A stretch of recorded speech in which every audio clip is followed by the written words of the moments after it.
Matapos ang sunod-sunod na problema na kinaharap nga po ni Casimero sa taong 2022 at isa na nga po dito nang mabawian nito ng World Champion belt dahil sa 2 beses sa pagkansila ng laban nito sa boksingerong kinawawa lang ni Sulani Tete na si Paul walang binatbat Butler.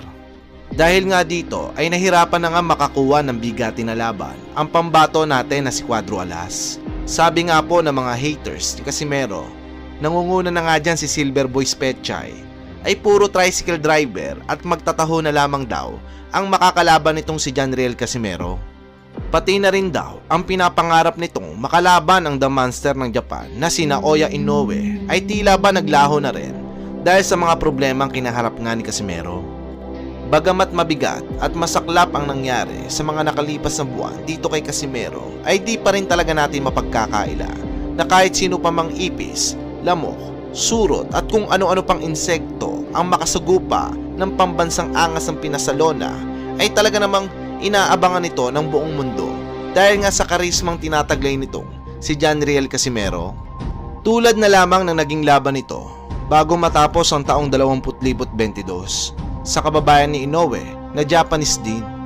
December 3, taong 2022, matapos ang isang taong pagkabakante ni Cuadro Alas, ay sa wakas ay nabigyan ulit ito ng pagkakataon na ipakita sa buong mundo ang napakalakas itong karisma. Sa tagpo na ito ay makakalaban nga ni Cuadro Alas ang pinakamalakas na boksingero ng Japan, malakas mang asar, na si Ryo Akaho, ang binansagang Opa ng Japan. Ang akala ng lahat ay si Ryo Akaho na nga ang tatapos ng tuluyan sa palubog na sanang karir ni Cuadro Alas dahil sa nakakatakot na kartada nito na 39 wins, 26 KO at meron lamang 2 talo.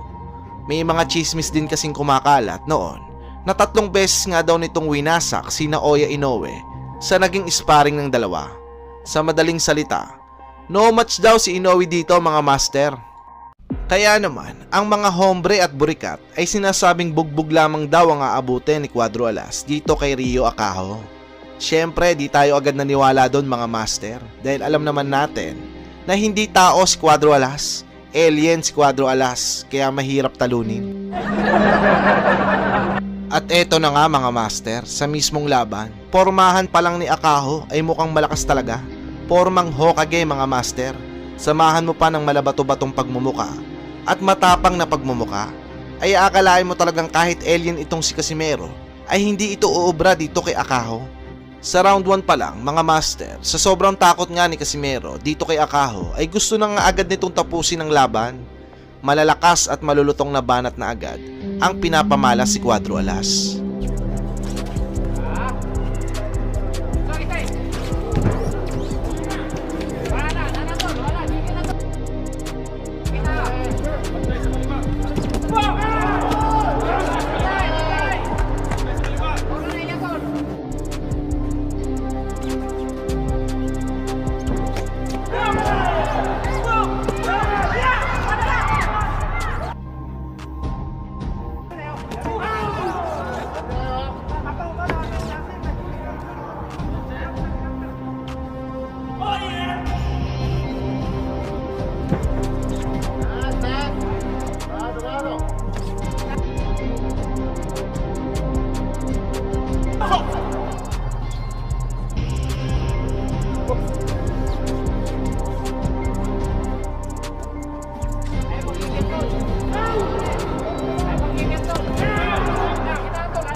Sa round 2, sa sobrang taranta na nga po ni Casimero sa nakakatakot na kalaban nito, ay binuhos na nga po nito ang buong lakas nito upang tapusin ang Hokageng si Akaho.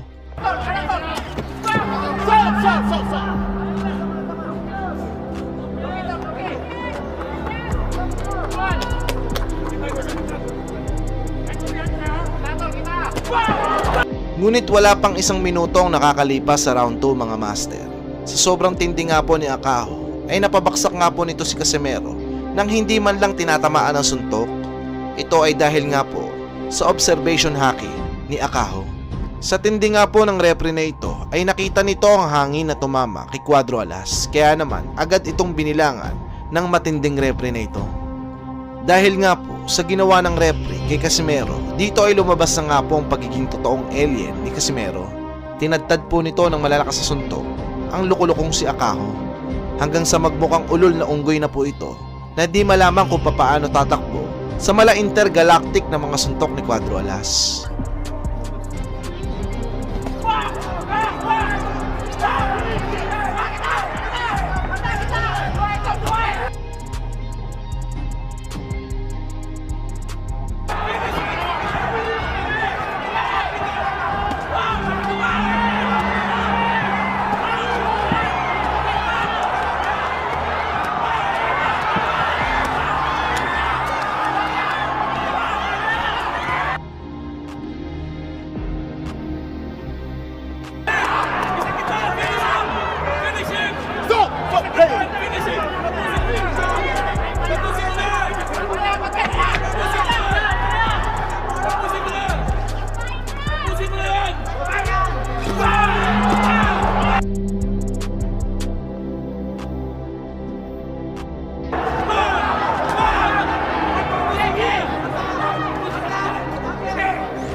Nang tipong babaksak na nga po si Akaho ay biglang hininto ng referee ang laban dahil sa batok nga daw po tumatama ang mga suntok ni Casimero. Nang mapansin naman po ito ni Akaho na winawarningan na nga ng referee itong si Casimero, ay biglang nag-umarte ito na tila ba napuruhan sa batok. Pangpama sa ward ang datingan mga master, naging mukhang kawawang unggoy si Akaho. Dahil ayaw na nga pong lumaban ni Akaho ay diniklara na nga po ang laban na ito na no contest. Muntikan pang ang matsyane si Cuadro Alas. Buti na lamang kitang kita sa review ng laban kung papaano binugbog at nilamutak ni Cuadro Alas ang pagmumukha nitong si Akaho. Kalaunan ay binawi din naman ang hatol na no contest at naging technical knockout ito sa round 2. Dahil dito, nagretiro na nga po sa boxing itong si Akaho dahil naoperan po ito ng malaking break sa Hollywood na maging artista. Dahil nga po kay Casimero, mas naging maganda ang karir ni Akaho. Magaling siya, may lakas siya, mahaba yung kamay niya, pwede pa siya mag-champion. Matapos nga pong wasakin at tapusin ni Cuadro Alas ang pinuno ng mga batang tirador ng kaning bahaw at bugok na itlog at binansagan na the Japanese headache na si Ryo Akaho.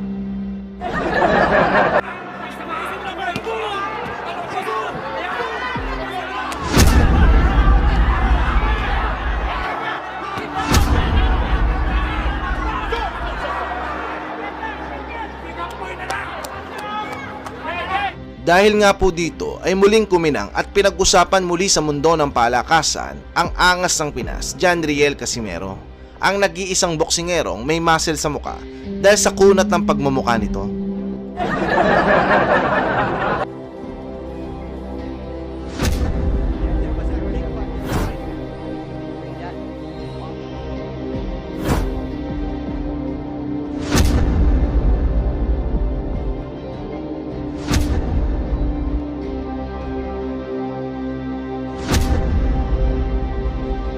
Dahil sa sobrang kasikatan nga po ni Casimero, 6 na buwan lamang po ang nakalipas matapos ang pagwasak po nito kay Akaho, ay muli itong nagkaroon ng isang malaking laban. Sa tagpo na ito mga master ay isang title match ang naikasang laban kay Casimero. Ang susunod po kasing makakalaban nito ay ang may hawak ng WBO Global Bantamweight title at sinasabing kasing lakas nga po ni Taguro. Ayon kasi sa malaalamat na kwento ng mga barbero ay noong nagsisimula pa lamang ito sa boxing ay marami na itong insektong natires at naiulam. Kung sino ang nakakilabot na kampiyon na ito'y walang iba kundi ang bato-bato at gwapong-gwapo na sina Tipus Ngitumbua, ang nag-iisang boksingero nakapatay ng 100 langgam sa likod ng bahay nila. Ayon nga po sa prediksyon ng kagalang-galang at walang kayabang-yabang sa katawan na si Silver Boys TV ay sina Tipus na nga daw po ang tatalo at wawasak sa kanyang best friend na si Cuadro Alas. Ito ay dahil iba daw po ang kalibre nitong sina Tipus. Bago kasi ang laban nito kay Casimero ay nagkaroon po ito ng 12 sunod-sunod na panalo at isa lamang po ang maswerteng nakatawid sa 12 rounds, lahat po ay semplang sa inidoro. Binansagan din po itong energy drink dahil bago po ito sumampas sa lona ay 20 pinaghalo-halong Sting, Red Bull, Cobra ang nilalaklak po nito na dahilan kung bakit sobrang tindi at agresibo po nito na parabang mabangis na kambing sa ibabaw ng ring. Nakakatindig balahibo din po ang knockout power percentage ito na meron lang naman po na 91.67%. Kaya naman taas noo at inakala ng mga basher ni Casimero na pupulutin nga sa kangkungan ng angas ng Pinas. Pero ayon nga po kay Casimero, kahit mukhang kapre ang mga kalaban nito, ay ni konti ay di siya nakakaramdam ng takot dito sa batang nemik na sina Tipus Ngitumbua. At ito na nga mga master, May 13 taong 2023 ang paghaharap ng angas ng Pinas at ni Boy Energy Drink sa ibabaw ng lona. Sa umpisa pa lamang po ng salpukan ay nagmistulang mabangis na kambing na si Ngitumbua. Sobrang agresibo nito samantala si Casimero tamang chill lang mga idol. This is a place where he could be more comfortable, stronger. He looks strong. He looks very strong, and at the same time, he doesn't have to cut the weight that he had problems with in the bantamweight. For the defending champion, Philippus Energy Ngitumbua, that's a key term that we have to put out here. Energy. Yes, you're the defending champion, but you are fighting on your opponent's home. Punches. Chin is up in the air. John Riel can time it. Coming up on a minute remaining in the opening round. All fighters looking to trade early and often. Well, let's remember that Felipe also does have that ability to switch. So let's see if he does change that in the second round. Great point. He slaps with those overhand, but I think it's the accumulation of punches that he does damage people or his fighters, opponents. He's trying to protect himself with that shoulder. Ngitumbua. I think John Riel is looking for a big shot to land against Ngitumbua. Ngitumbua trying to unload with that right hand. Staying active with the jab as well. Casimero trying to go to the body but met with that left hook counter by Ngitumbua. Sa pagsapit naman ng round 3 hanggang round 5, mga master, dito ay pinakita na ni Casimero kung sino siya. Pero sadyang malakas at sakunat din pala itong si Boy Energy Drink. Dahil kahit nakakatikim na ito na mabibigat na kamao de gulat kay Cuadro Alas, ay tila ba kinakaya nito ang mga suntok na tumatama dito. With great certainty, and he's pressing forward with great defense and smothering John Riel's Casimero's punches. John Riel bobbing, weaving, looking for an opening again. The straight, and I think, like Rachel said, investing in that body shot is gonna be a big help for Casimero.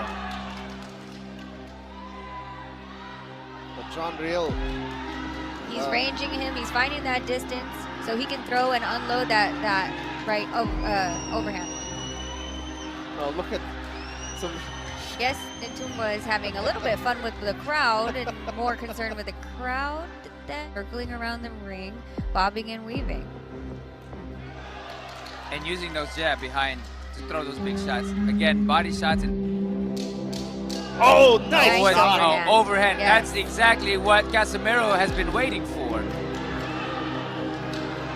Oh, Casimero. he's saved by the bell. Pero sa pagsapit ng round 6 mga idol, dito na natsyempohan ni Cuadro Alas ang madulas at makunat na si Boy Energy Drink.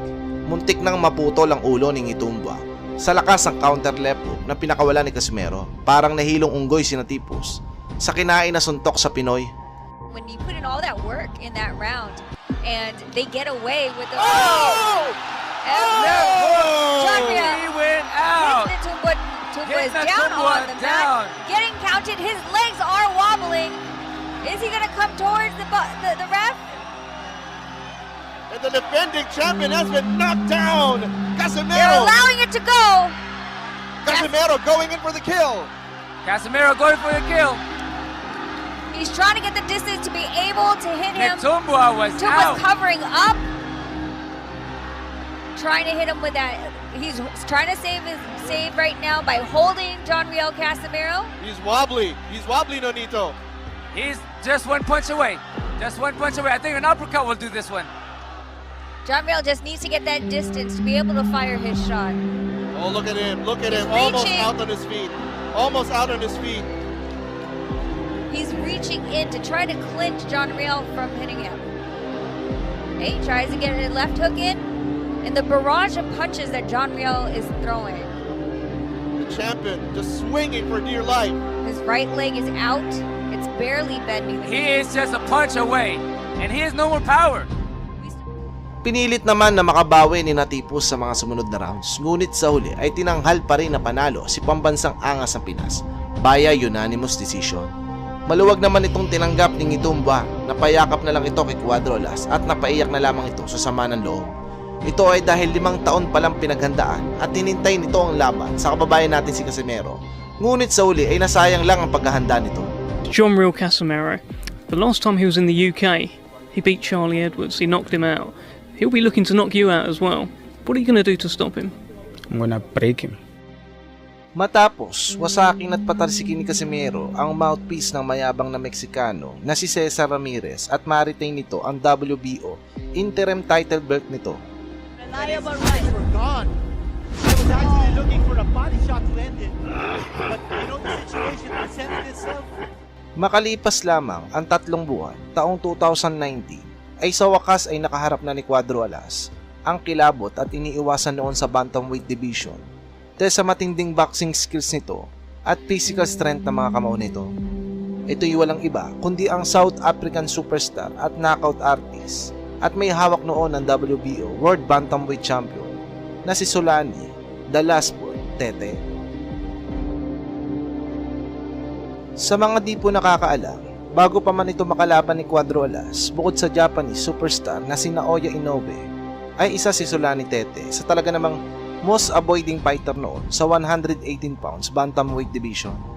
Dahil sa nakakakilabot na knockout skills nito, si Solani Tete lang naman po kasi ang may hawak ng pinakamabilis na knockout wins record sa isang world title match. Matapos nga po nitong patulugin ang kababayan nitong si Boniso Gonya sa loob lamang po ng 11 segundo, mga idol. Tama ka na narinig, 11 segundo lamang po, mga idol.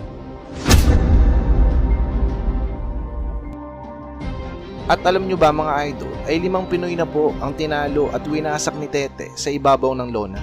Ito rin po ang nagpatigim ng unang knockout sa prospect at undefeated fighter noon ng Britanya at tumalo sa kababayan natin si Jonas Sultan na si Paul Butler na kasulukuyang World WBO Bantamweight Champion ngayon. Look at Tete. When as soon as Butler gets close again, chest to chest, he can't work around. He's got to break him up.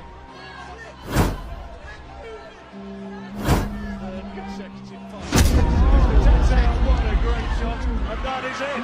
I think I can't. Is he going to get up? It looks as though it's all over. Great left hand.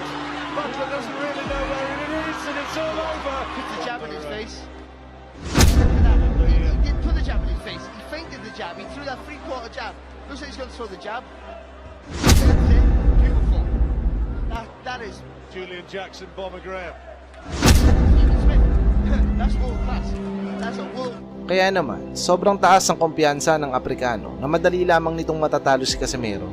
Sa sobrang taas nga po ng tiwala nito sa sarili, ay di pa man nagsisimula ang laban nito kay Casimero, ay inaayos na po ng kampo nito ang mega fights kontra sa Japanese monster na si Naoya Inoue. Kumbaga, kinukonsidera na agad nito na dagdag pataba lang sa kartada nito at isang tune-up fights lang si Casimero para dito, mga idol. Direktang insulto ito sa ating pambatong Pilipino, kaya naman sa isang interview ay sinabi mismo ni Casimero na patutulugin niya si Tete. Tila determinado ito sa mga sinasabi nito nawawasakin niya ang rising superstar South African na si Solani Tete. Nang lalaban kay Inoue. For him, he's talking about Inoue because he really hates to face him. He just wants to jump the gun and go to Inoue instead of passing to him. Agad kay Inoue. But he cannot do that. He is here.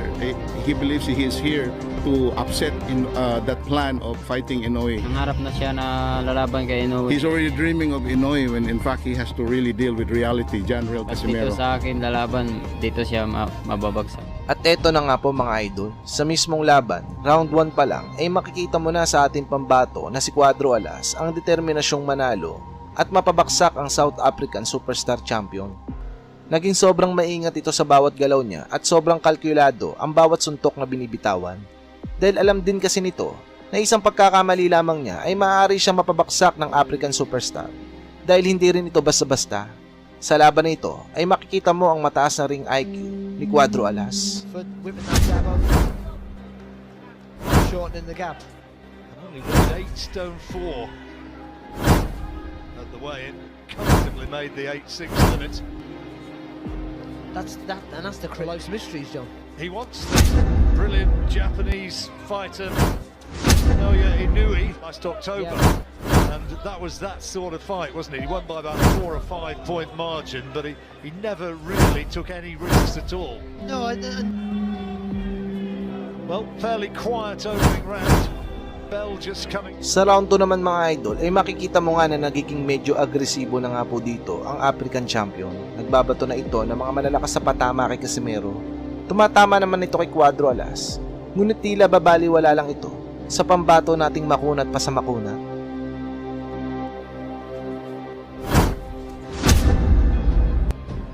again, Casemiro got too much experience just to rush in because he knows he'll walk on the shots, but also with him not. The taller man, that's where he goes in, and it looked as though there's a clash of heads. No, I think it's it is actually. Yeah, I thought it was a good right hand and half a head, but yeah, it was a full-blooded clash of heads, wasn't it? Nang dumating naman ang ikatlong rounds, dito ay ginulat na ni Cuadro Alas ang buong stadium. Ang buong akala ni Solani Tete ay unti-unti na niyang nakokontrol ang laban kontra kay Casimero. Ngunit lingid pala sa kaalaman nito na sobrang napapag-aralan na pala ni Cuadro Alas ang galawan nito mula sa unang round at pangalawang round. Kung kaya't nasa pool na ito ng isang unpredictable punch na tumuldok sa 12 sunod-sunod na panalo nito.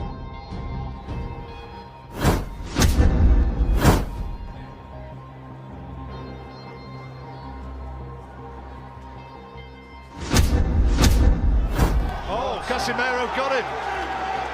He's got him with a bot now. He's given hits. He's got him with a body shot. Was it? No, it was on the chin. It was. It was a short right hook to the chin.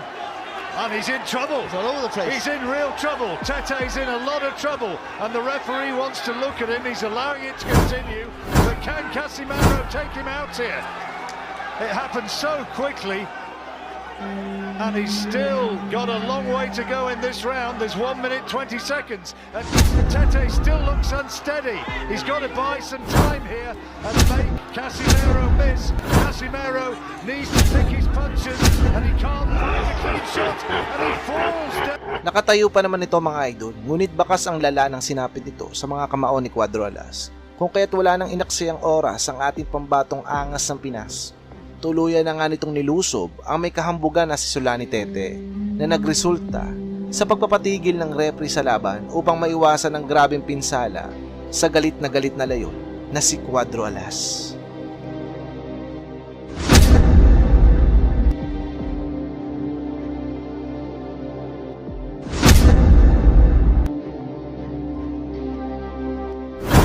Fatality.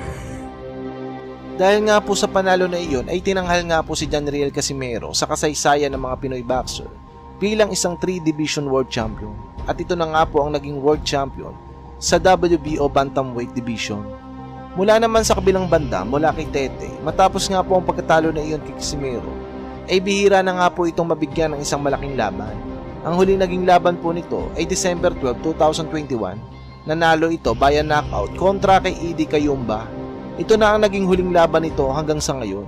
Tila ba hindi na naging interesado ang mga promoter dito at umalat na ang boxing career nito.